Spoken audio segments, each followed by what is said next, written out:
کراچی میں گورنر سندھ سید محمد نہال ہاشمی سے کنسٹرکٹرز ایسوسی ایشن آف پاکستان کیپ کے وفد نے گورنر ہاؤس میں ملاقات کی۔ ملاقات کے دوران کنسٹرکشن انڈسٹری کو درپیش اہم مسائل ڈبل ٹیکسیشن SPPRA اور EPAD نظام سے متعلق امور پر تفصیلی تبادلہ خیال کیا گیا۔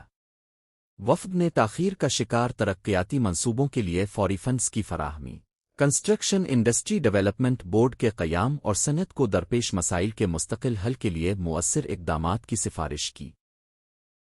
اس موقع پر گورنر سندھ سید محمد نہال ہاشمی نے کہا کہ کنسٹرکشن انڈسٹری کے مسائل کے حل کے لیے ہر ممکن کردار ادا کیا جائے گا۔